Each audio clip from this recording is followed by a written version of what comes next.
I've had so many conversations with clients, and even one this week, who had that fear of really marketing their business. And I said, but 2 weeks ago, you jumped out of a plane. But tell me if that is not hurtling to the ground towards your death. What happened in that instance and versus this instance? You could have died jumping out of that plane, but you chose to do it. You willingly chose to do that. That was a death experience. But marketing your business, let's draw the link between the two there. Hey guys, welcome back to The Wild Goose Chase. Joining me on today's episode is Dr. Simone Boer. Simone, you've been recently featured in Forbes. You're known as the Hacks Queen. What does that mean? What's the Hacks Queen mean? Yeah, Hacks Queen means hacks in everything. So I started off with brain hacks. I moved the neuroscience into the coaching, created this term brain hacks. But I sat there going, that's not just me. I am so multifaceted. Why am I just brain hacks? And I literally create hacks in my whole life. Now, what that means is little tricks, activities, tools, ways of life to actually get through life, achieve so much more than what anyone would ever deem possible. So you're looking at someone here who is a mother of not just one, but 2 kids. So since I last spoke to you, Goose, I've had a little baby as well. So a newborn. And I've also got a property investment portfolio, a thriving business, and I still get time to go pick up the school kids, go to do runs, look after my mental self, all of that. And everyone goes, how do you fit so much in? And it's through hacks. Okay, I like it. I want to dig into a specific angle, a thread I want to pull on. So you have done a PhD in neuroscience. So you do coaching and all kinds of, you've been really thinking about how the brain works. And I want to ask you a question. How does our perception shape our reality? Oh, it's everything. What a great question, Goose. It is everything. And I always say that your reality is actually you, where you're situated internally. So our perception actually creates everything around you. So if you think it is possible, it is absolutely possible. If you're already there, it is absolutely possible. And you can create future memories of yourself, and subconsciously you will always find yourself to that future memory. So your reality is absolutely the key to everything. The perception of your reality is key to everything. And whatever you think of in the mind and whatever you think is possible or is currently possible, it's reality. So I want to dig into that because there's that was like a 30,000 foot view of your perception is reality. Good. How and why? And I'm very interested to then kind of lead into another question. Who is having the thought that is creating the perception? Oh, yes.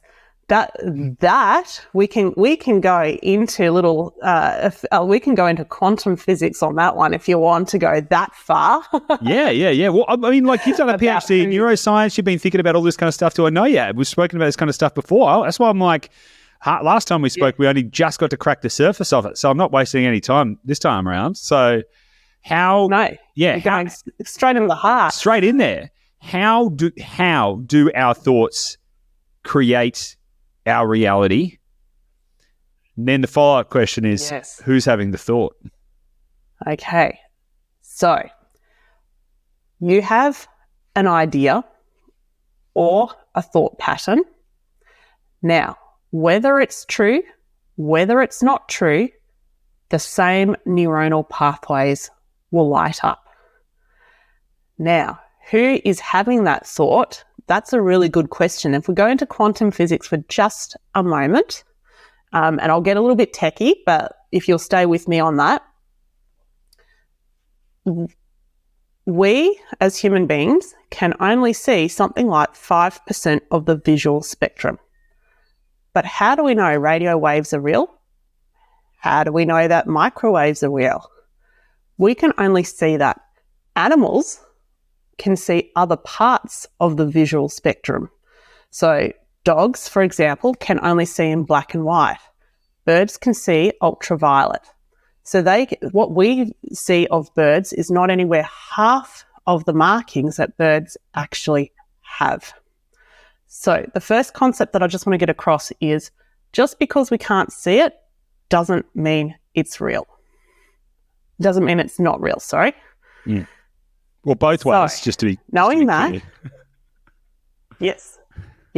Oh, absolutely. You're right. So that thought can occur multiple times across the world, because when we go into knowing that we are a little energy part, we are made of atoms. We're not fully solid beings, and we're made up of energy.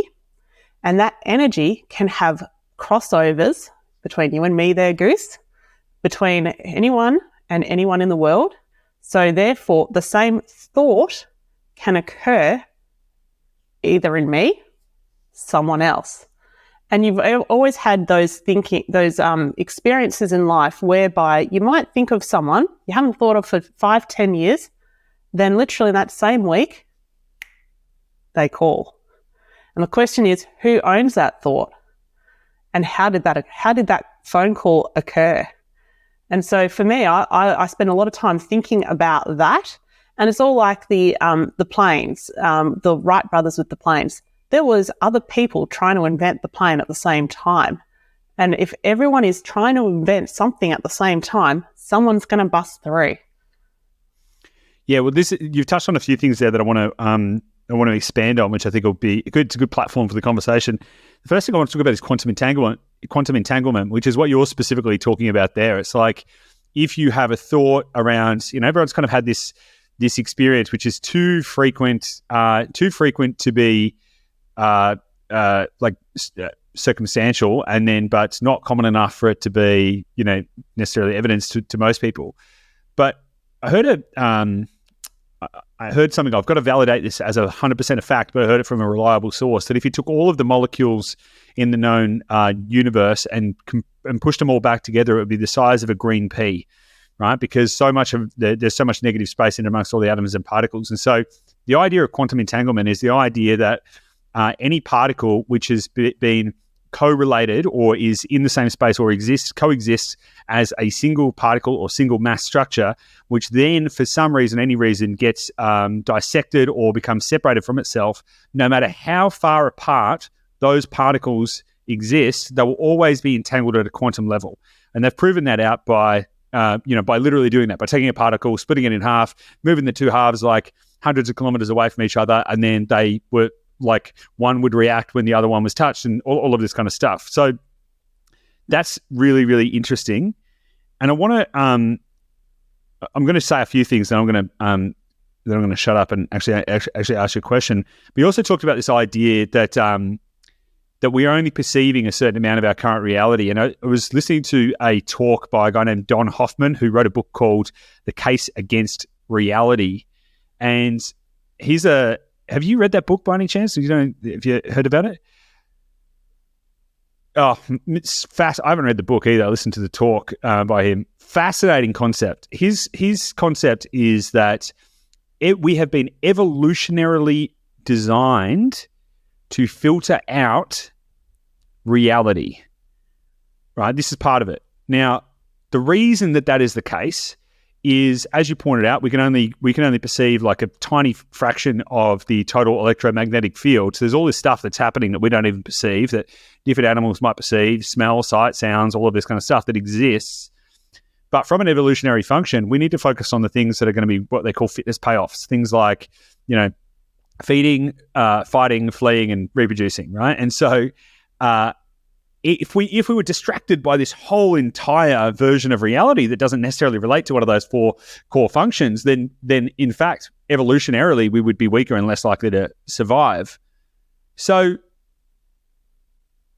I'm going to loop this back to then the point you made in the very first instance, that true or not true, your brain fires in the same way when we have a thought. So if there is a whole reality that exists outside of our current level of perception,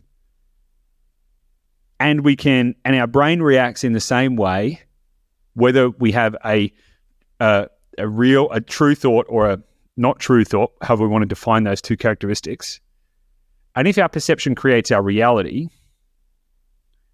does that mean that we can just create any reality we want? 100%. To what degree is that true, though? But because this is an interesting thread to pull on. To what degree is that an absolute truth, and why can't I spontaneously grow wings and fly right now? Oh, wow.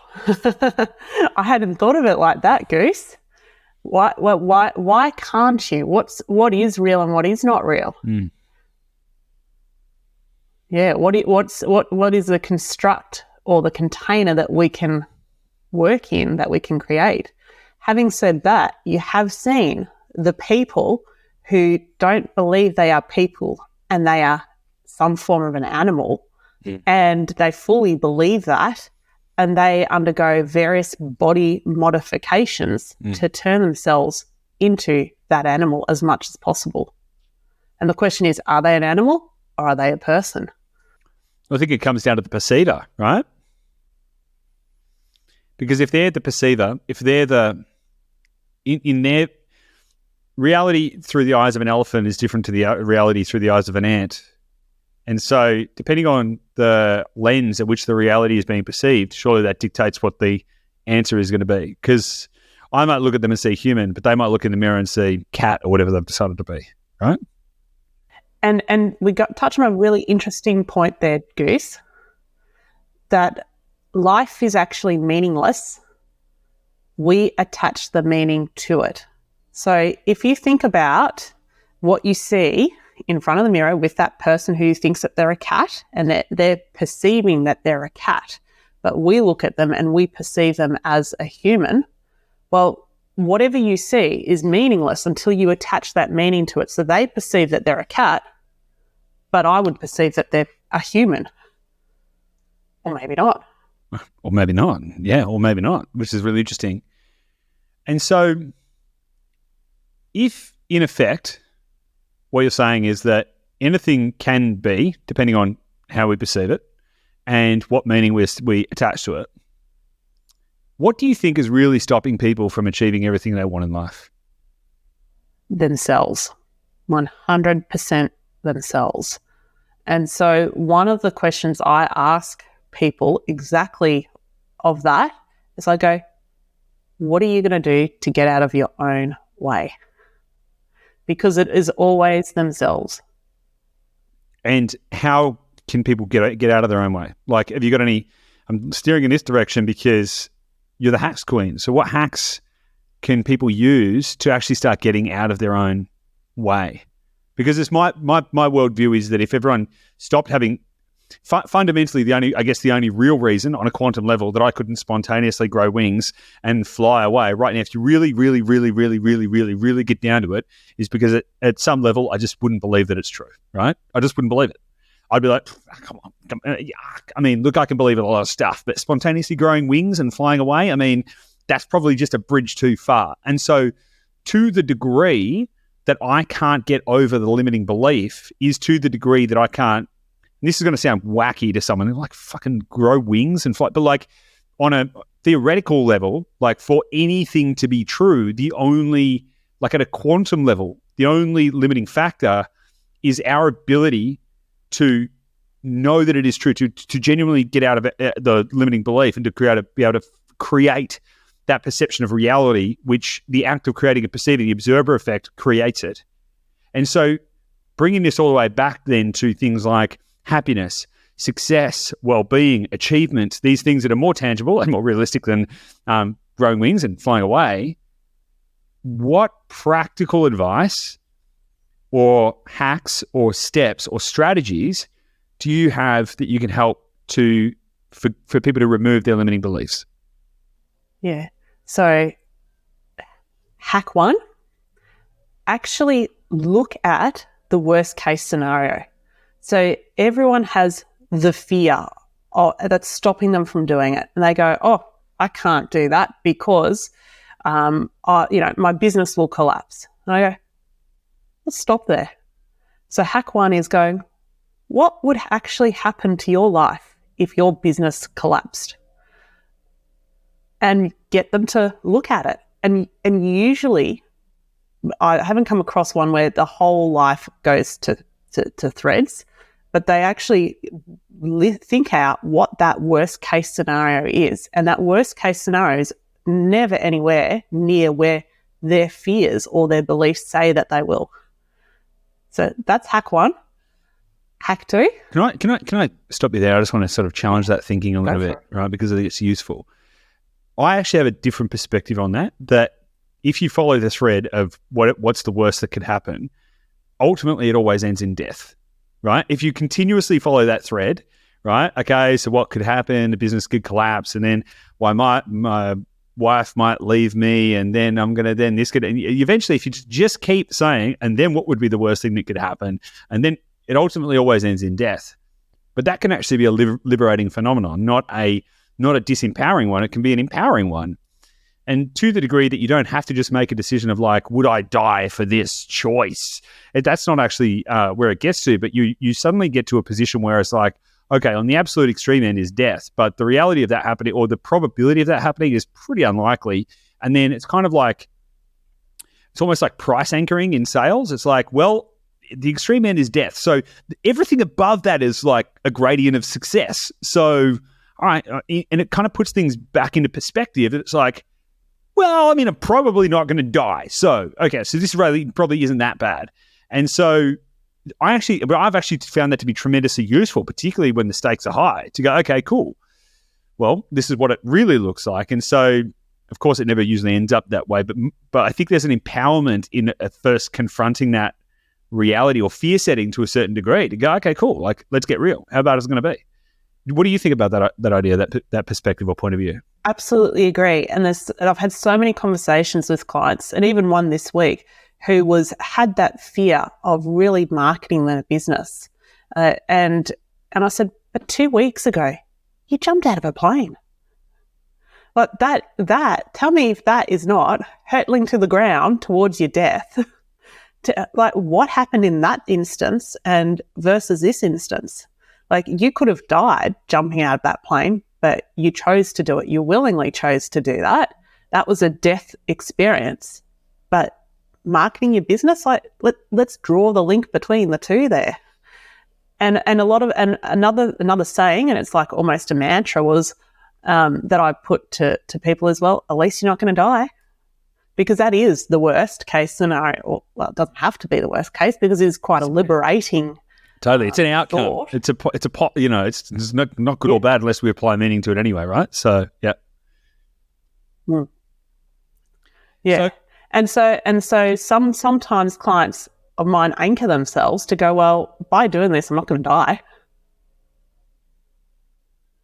I think it's an interesting lens to put over things, to make that kind of discernment, because then you've also got to then layer over the context of ultimately we're all going to die. Now, good or bad or whatever, however you want to think about the more transcendent version of a total reality and what is death and all these other kind of questions we could delve into if we really didn't want to go hard into it. But ultimately, you have one life as we know it. In the current format of our perception of reality, you only have one life. So ultimately, all you have is death. And so you've got to make these decisions also against that lens of like, am I going to be satisfied if I get to the end and ultimately face that reality and haven't done this thing? If the absolute worst case scenario is I end up in that state, but I'm going to end up in that state anyway, what in fact do I have to lose by taking the chance? What are your thoughts on that? And that's the thing, Goose, is that 90% of us on our deathbeds regret that we haven't lived a life of our choosing in alignment with ourselves. We haven't played in the space that we should have or wanted to, and we just haven't been living in alignment with ourselves. And I look at that stat, from Dan Pink's work, and it makes me a bit sad that so many of us get to the end of our life and we have that regret. So I know we're not even on hack 2 yet, but how can people define or align themselves with a version that is going to be them living their greatest potential? Like, does that make sense? Like whether you want to define it as like on purpose or in alignment with their values or whatever, like most people, they get to the end of their life and they're like, damn it, I didn't do the stuff that would have been the most fulfilling version of this reality. How can people align themselves better to that version of reality?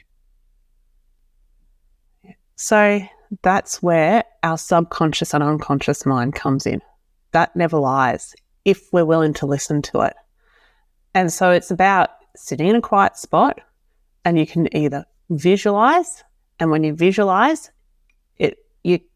visualization is a gateway to open yourself up to your unconscious and subconscious mind, or we call it intuition or gut or heart-led. So if you get a random thought that comes out of nowhere, like it happened to me, it happens to me a lot, but one of the biggest random thoughts that came out of nowhere a couple of years ago, me heavy in the corporate world, the random thought came to, what if you didn't have to work in corporate? And I went, I'd never known anything like that. Now, most people will dismiss that. They'll dismiss it and go, that's a silly idea, and on they go.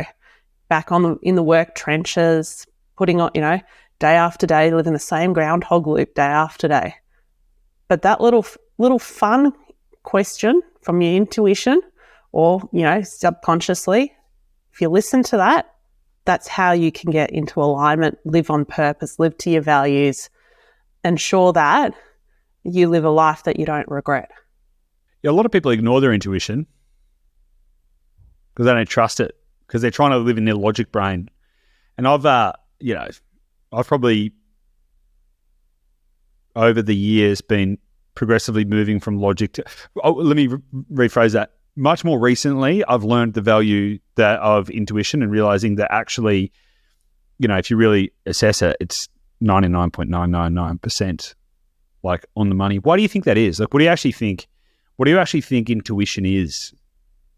So here's a little bit of science for you there, Goose. Consciously, we only perceive 40 to 50 bits of information in any second. So this is me looking at you, what I'm hearing, what I'm seeing on the screen. 40 to 50, pieces of information. Subconsciously, 11 million. So and we think we consciously make all of our decisions. We only consciously probably make during the course of a day about 5%. 95% of those decisions are made subconsciously via habit, fear, belief, whatever it is.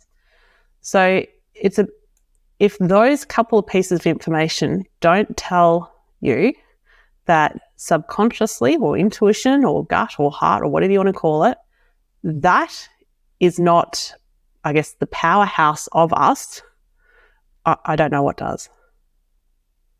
How can we become more attuned to that, or how can we stop overriding it? It's really funny because over the last 10 years, 90% of what we know about the brain has been researched and discovered. So we're on a knowledge journey, and we're still going to be on a knowledge journey. And so it's about getting this type of message out that you can live a life of fulfillment, of happiness, joy, and abundance. And just getting that message out to people that it's really easy to do that if you listen to this thing called intuition or heart, being heart-led or gut-led or subconscious-led, and be open to whatever comes, the thought spark, the visual, whatever comes your way. And I honestly think it is about letting everyone know about that too. Yeah, I love it. Okay, cool. Let's go on to hack 2 because I want to try and get through the 4 hacks. You said you got 4 hacks. So remind me, what was the first hack? Oh, I've got lots of hacks. Oh, yeah, I know. Well, 4 hacks to help people like get out of their own way, basically, right? So what was the first one? Let's recap on that. Yep. Let's go to the second one. Yeah. So hack 1 was going to the worst scenario and actually fully playing that out and grounding you in that. Hack 2 is actually visualizing your future and being open to visualize your future, whatever that may be. And that can be cued. So you can essentially put yourself into a room, cueing a visualization, putting all of your fears, all of your beliefs into a box that is stopping you from moving forward, walking through a doorway at the end of the room and allowing whatever comes, whatever visual comes your way or whatever wisdom comes your way.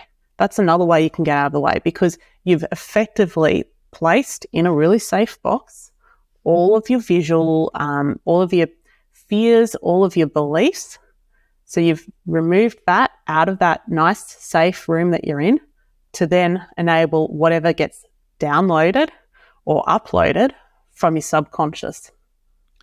For someone who's not used to doing visualization and stuff like that, that sounds a bit woo-woo, right? Go take your fears and put them into go into a mental room and like put your fears into a little box and walk out of the room and leave your fears behind. It sounds a little bit, I say this respectfully, but it sounds a little bit ephemeral. So what are some kind of, if someone's like not at that stage yet, that they can fundamentally do that, do you have any other ways that you could try and explain that or give some context around how people can approach that? Yeah. So a way to approach it would be, well, it's like your the Byron Katie questions. If you didn't have that fear or those beliefs, what might happen? And that's a really great big question for that. I've been asking myself a question a lot lately, and it's probably a good spot for it. Who would I be without fear or doubt? Which is a really interesting question to ask yourself. Who would I be without fear or doubt? And I think if you can, and this is, I guess, related to this exercise, because if you can think about that, so whether it's like in your mind going into a room and doing this kind of stuff, or even just going, well, I guess if I could identify all of those things that are causing the fear and doubt, and if I could take them away, what would then be possible to me? How would I respond and react? How would I show up in the world? It's a very interesting thought exercise to do. What do you think about that? Goose, that's a hack. It's absolutely, and it's a hack. You've got your hack, which is, who would I be without fear or doubt? And that's a really deep question. It's a question that you can keep as an anchor to keep asking yourself, who would I be? Who would I be? Who would I be? Yeah.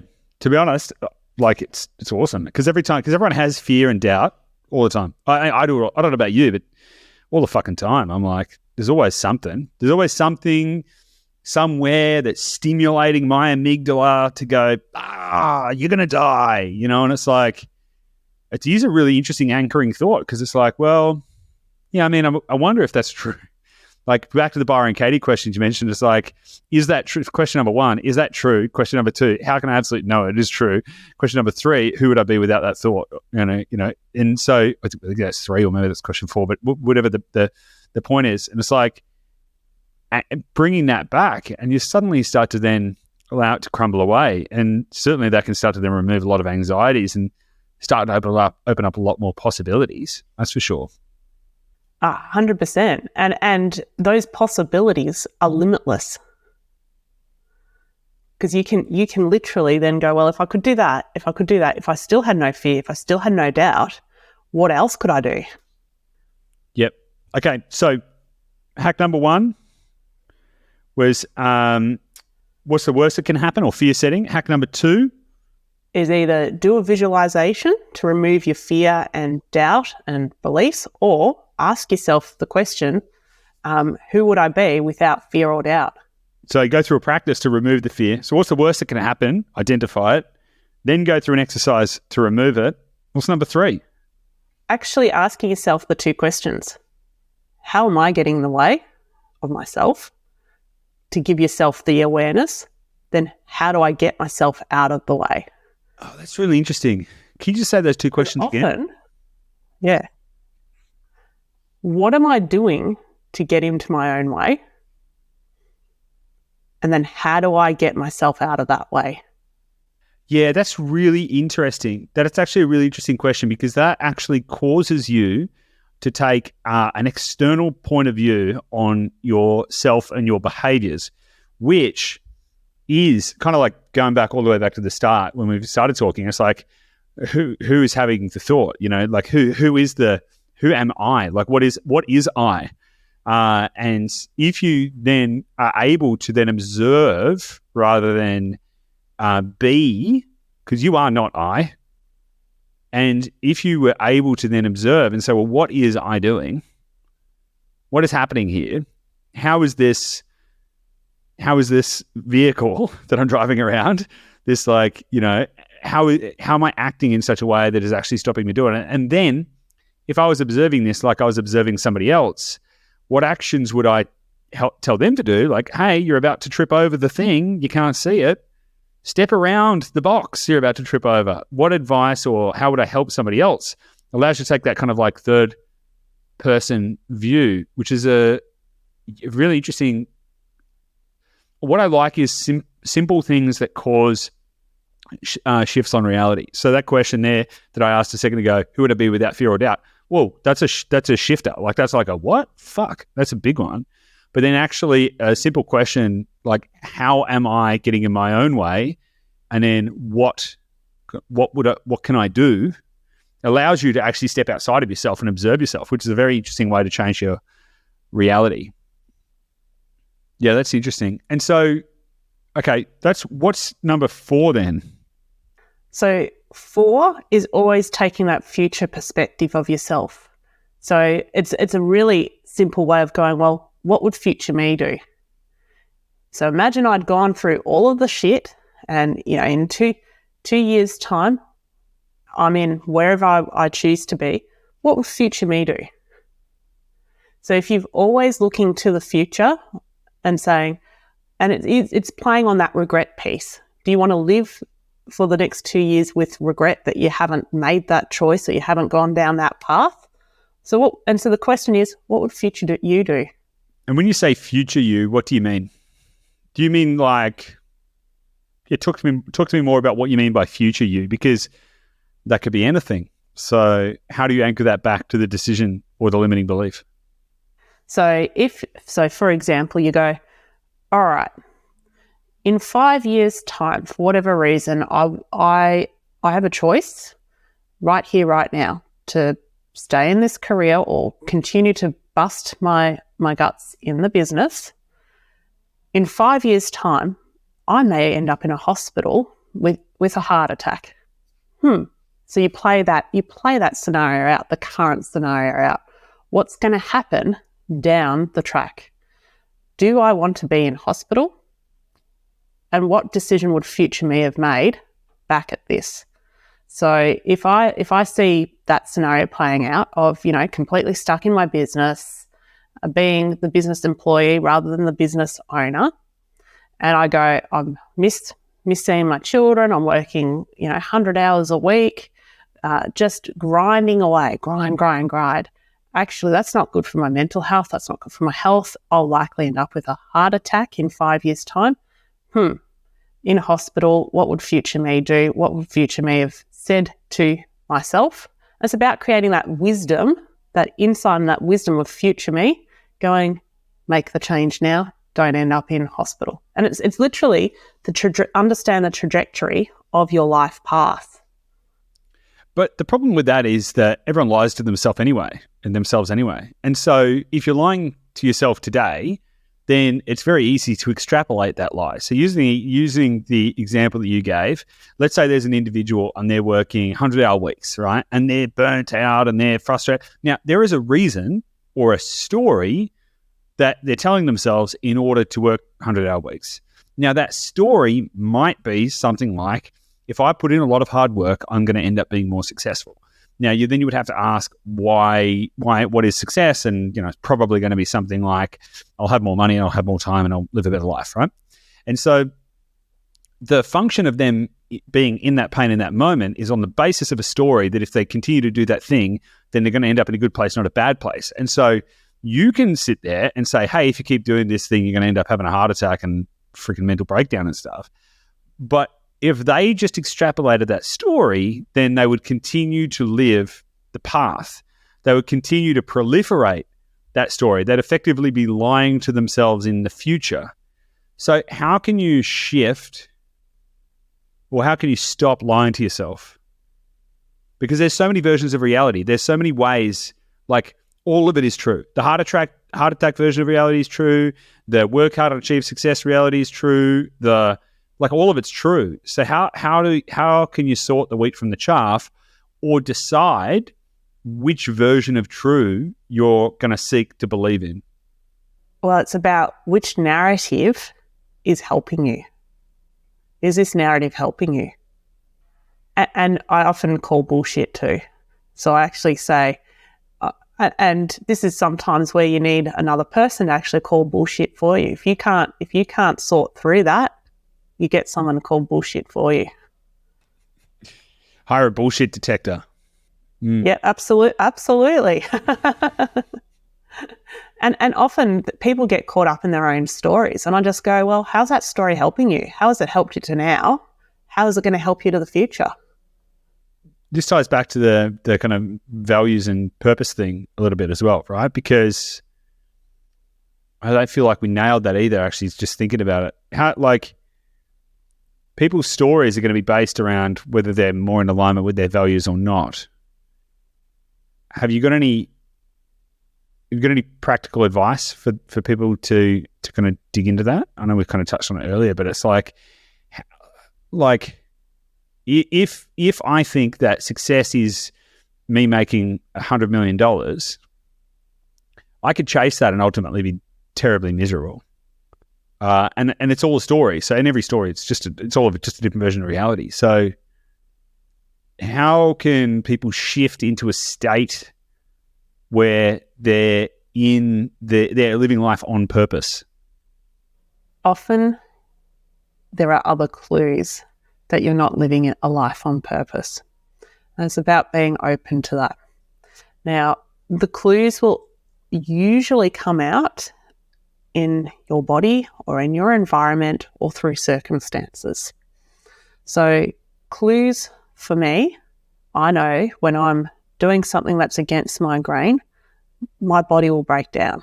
Now, that will come out in some form of sickness, or it will come out in some form of environmental happenings that subconsciously I've made all happen, to go, something's not right here. What's going to give?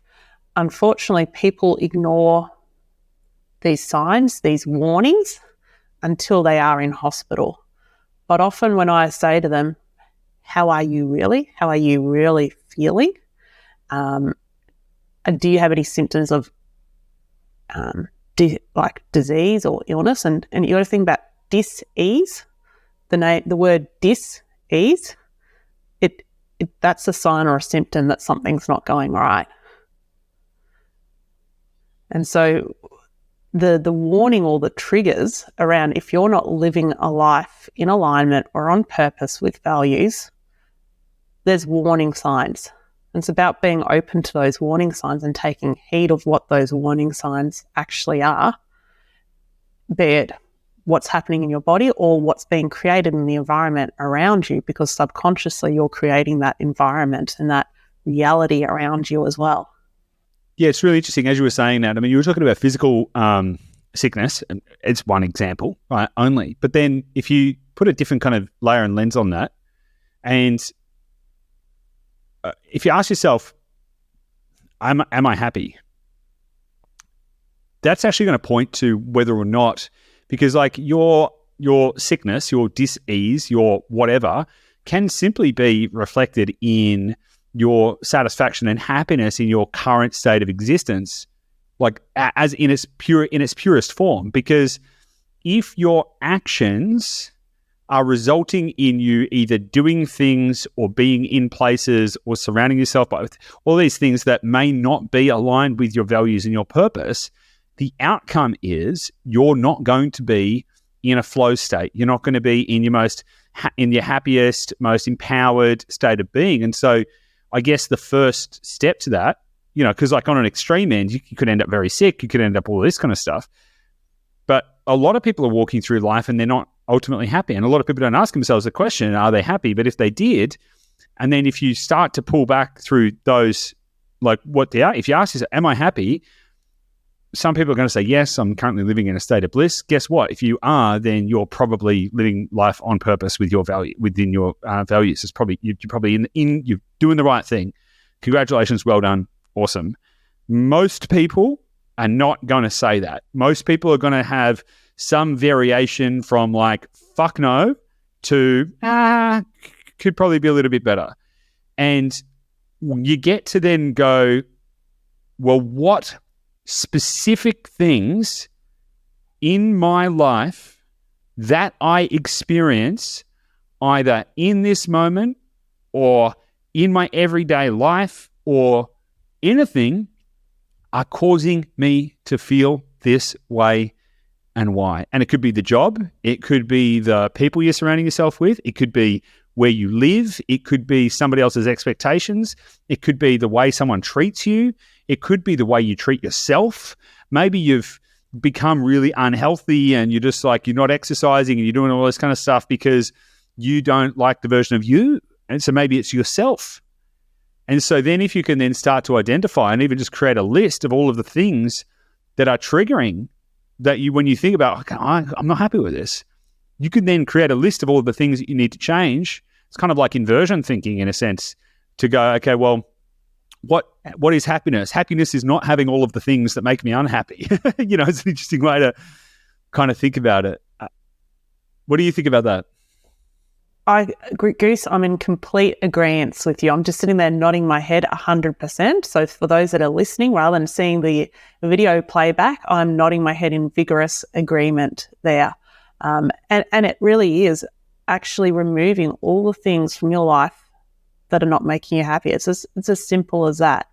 And I get that there are people who are in some really potentially terrible circumstances and are sitting there going, well, that's all fine for you to say, but it's not about doing it all at once. It's about formulating a plan to go, well, this component of my life is really not in that flow state. This component is causing me unhappiness. And so what's going to happen if I remove that?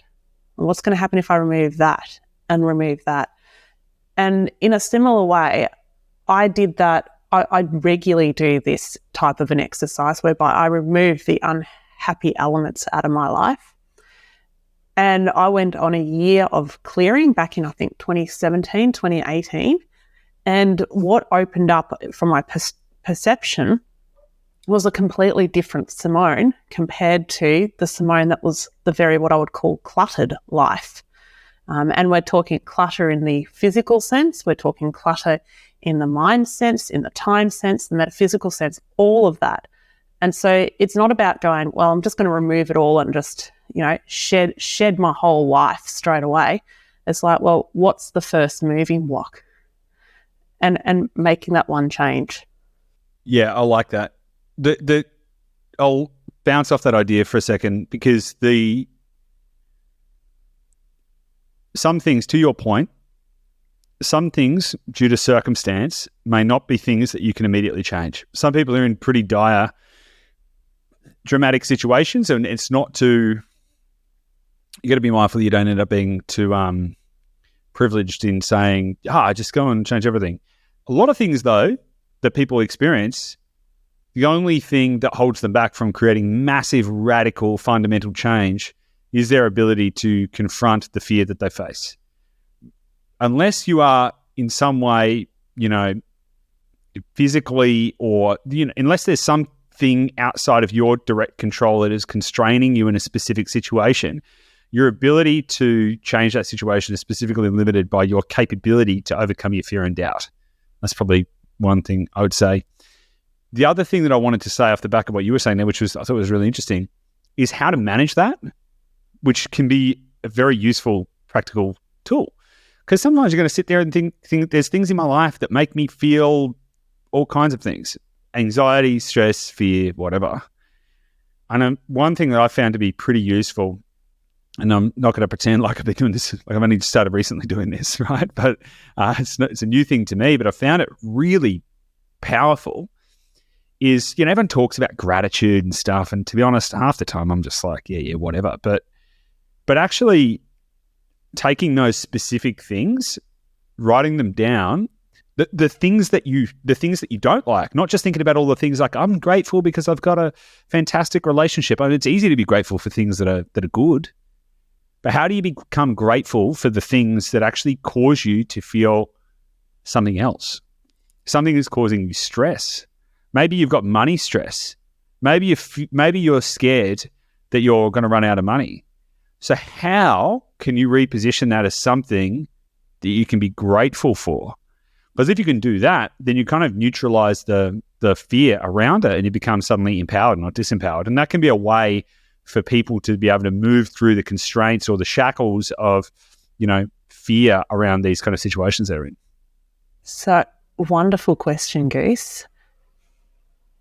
The play on that is, or the hack, or the question is, and it's all about creating that learning. So to be able to move out of that situation, you've got to create that learning. And a way to create that learning is, what is the opportunity, or what is the gift of me being in this current situation?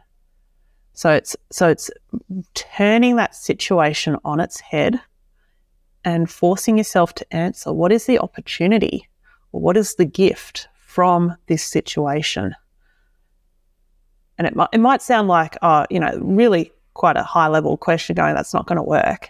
But often that question forces you to create a new learning. And it's that new learning that helps you to move forward from the fear. Yeah, I love that. We've got to you'll still have the fear. You'll still have the fear, absolutely. But it's like, what is the opportunity, or what is the gift of this situation?